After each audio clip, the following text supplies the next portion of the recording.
We celebrate the Feast of Corpus Christi and focus on the Eucharist. We celebrate a gift that was far beyond the expectations of the Jewish people. They had no idea what our Lord was preparing to do. And, when he announced it, it was so far beyond their expectations that they even struggled to believe it. But I think we can sympathize with that if we think about what the Eucharist really is. The bread and wine becomes the body, blood, soul, and divinity of Jesus Christ. Which means when we're at Mass, upon the altar, the infinite God of the universe is present in front of us. We can literally look upon the God who created the heavens and the earth. And that's a pretty incredible gift to reflect upon that. And it shouldn't be a surprise that a lot of people struggle to believe that. And that was the case with a priest by the name of Father Peter. And for a priest who's struggling to believe in the Eucharist, that's a bit of a crisis.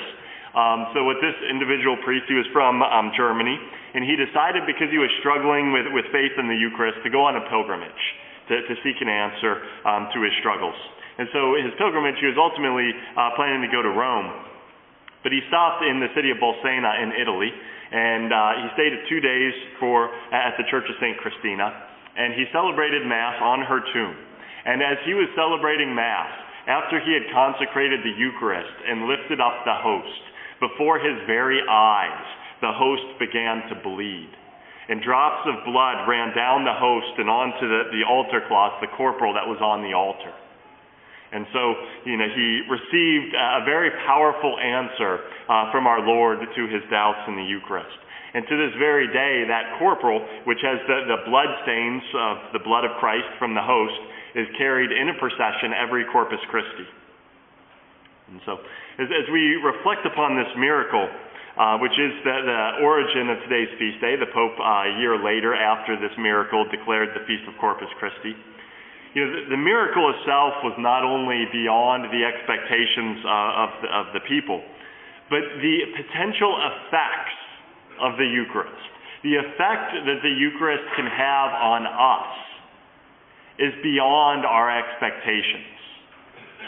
And if we think about it, God does not enter into this dramatic gesture where he descends from heaven and makes himself present on the altar so that we can think, wow, that's really nice, and then just leave and go on with our day as if nothing happened.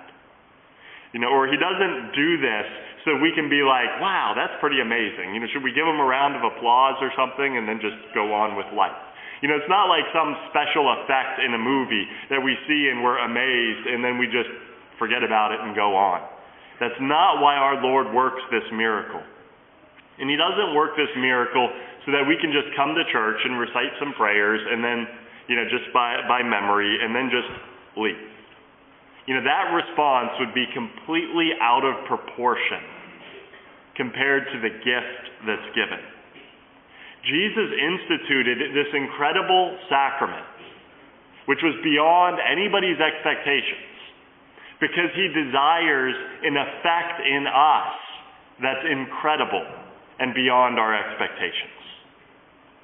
And so what can the Eucharist actually bring about? What type of change can it bring about in us?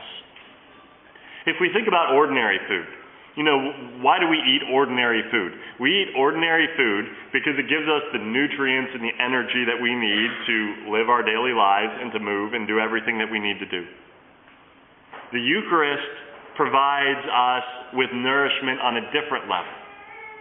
It nourishes our intellect and our will to enable us to grow in holiness. And so what are some specific examples as to how this might happen? Well, one of the graces we can receive from the Eucharist is the wisdom to be able to see how God is working through the ordinary circumstances in our daily life to bring about his will. So every person that we run into, every situation that we face, every struggle that we face is part of God's plan, and his hand is in each one of those situations.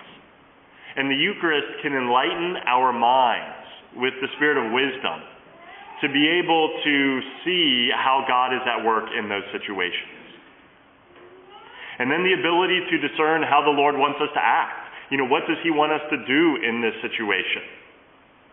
The Eucharist can enlighten our intellect with the gift of counsel, which helps us to know which decisions to make and how to act in a certain situation. The ability to delight in union with Jesus Christ and to be able to find our supreme joy in God is a gift that we can receive from the Eucharist. So these are just 3 different examples. There's many, many more that I could give, but the Eucharist can truly transform our souls into a spiritual paradise. The Eucharist has the ability to change us and bring us to a point where we delight in union with God and in his will. And that union can become so deep that our experience of life is that we live in Jesus Christ and he lives in us, that the two become one. That's actually possible through the gift of the Eucharist.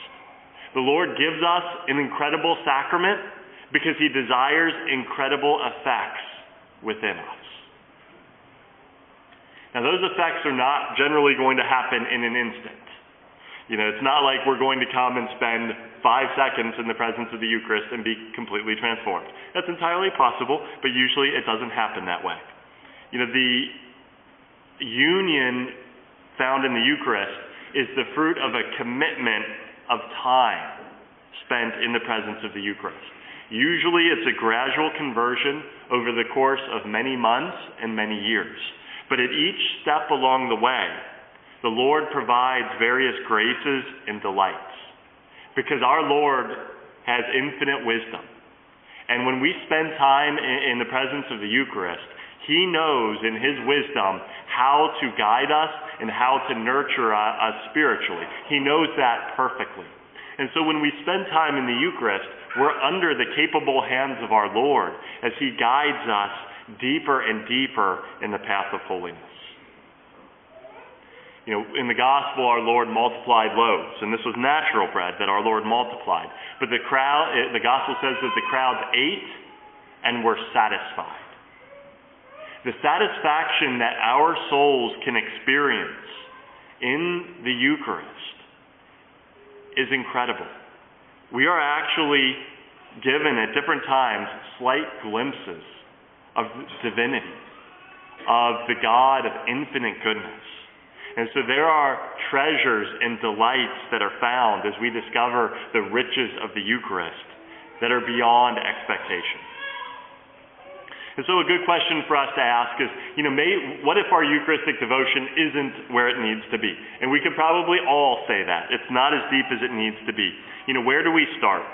We'll start with spending a little extra time in the presence of the Eucharist.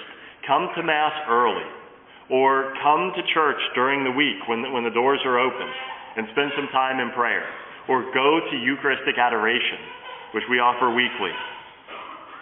And when you're there, imagine that Jesus Christ is your best friend, because actually he is. But imagine he's your best friend and talk to him that way. Tell him about the joys and the struggles that you face. If there's some difficulty or something you're afraid of or some fear or some struggle that you're having with a certain relationship or something that happened that's great that you're thankful for, pour that out before him. Tell him what's going on in your heart. And then listen and be receptive to the nourishment that our Lord gives in response. We shouldn't expect instant results from the Eucharist. Go at it with commitment. But at the same time, we should have great expectations of what is possible through devotion to the Eucharist. Our Lord gave us an incredible gift in the Eucharist because he desires to bring about incredible effects. And if we are committed and faithful to the Holy Eucharist, I guarantee that your soul will find a satisfaction and a fulfillment that is beyond expectation and that only Jesus Christ can provide.